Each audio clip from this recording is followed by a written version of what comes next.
Welcome. This is musical poetry. The bells of war are sounding louder again, and yet, have they ever really stopped? When war returns, the young are called to give their lives for the sins of the old. I will not ask young people to die for my comfort, for what I own, or so that I may survive. Their task is not to lose their lives, but to live them.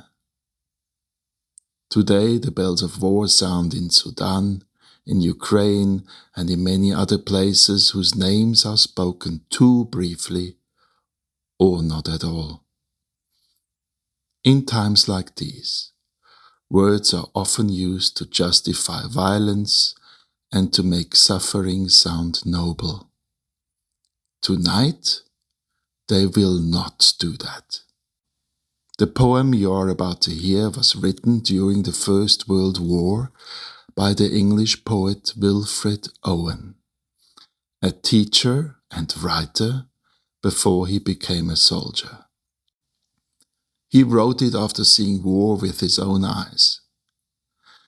Wilfred Owen was killed in action on the 4th of November 1918, just 1 week before the war ended. The poem is called Dulce et Decorum Est. Its final line is in Latin. It says, "It is sweet and fitting to die for one's country." Owen called this the old lie. This reading is offered in remembrance of those who suffer today, in Sudan, in Ukraine, and wherever the bells of war still sound. Listen carefully, not for comfort but for truth.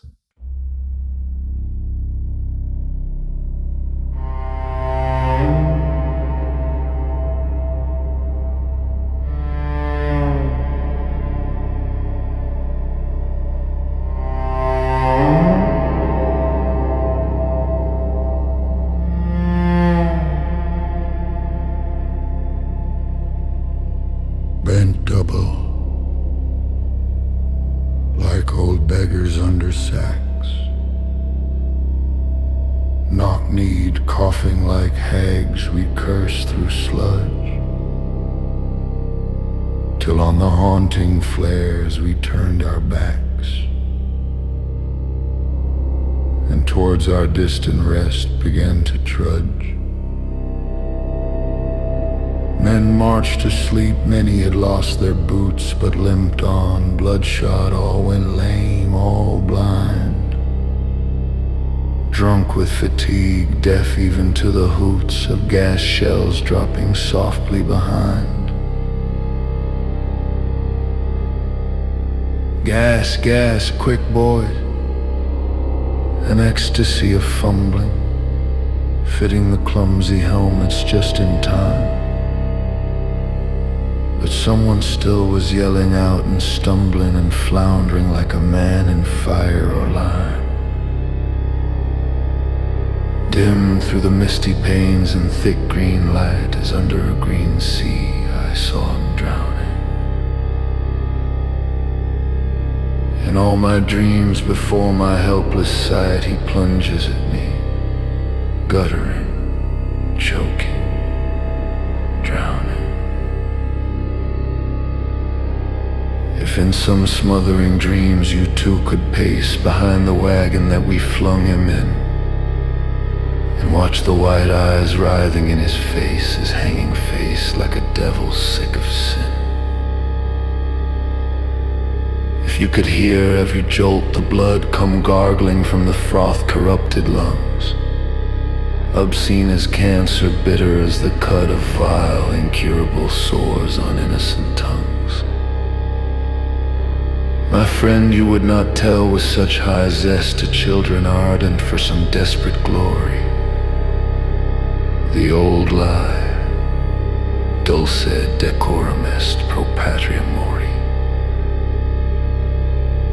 If If you had truly seen what war does to human bodies and souls, you would never call dying for one's country sweet or honorable.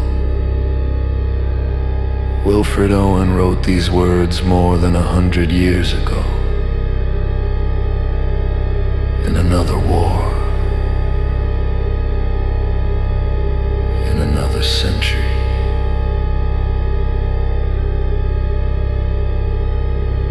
And yet the lie he named has not disappeared. Violence is still dressed in noble language, suffering is still explained away with slogans. And the dead are still asked to justify the living. Owen does not ask us to choose sides. He asks us to look, to stay with what we would rather turn away from. When words like honor and glory are spoken too easily, this poem stands as a witness and as a warning. For there is nothing sweet in a body breaking, and nothing fitting in a life taken. Only the old lie, repeated, until we refuse to repeat it.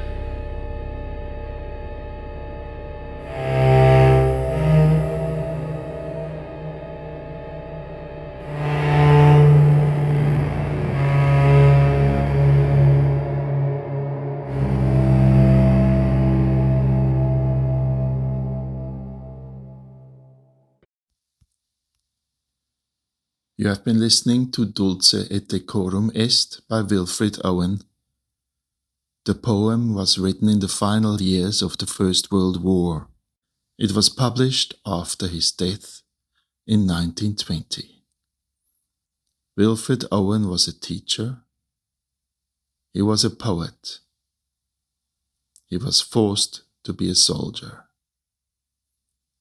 He did not survive the war he wrote about.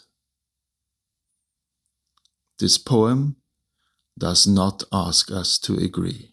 It asks us to remember and to be careful with the words we use when lives are at stake. When suffering is given noble names, the old lie returns. May we refuse to repeat it. Goodbye, and remember, where words fail, poetry still speaks.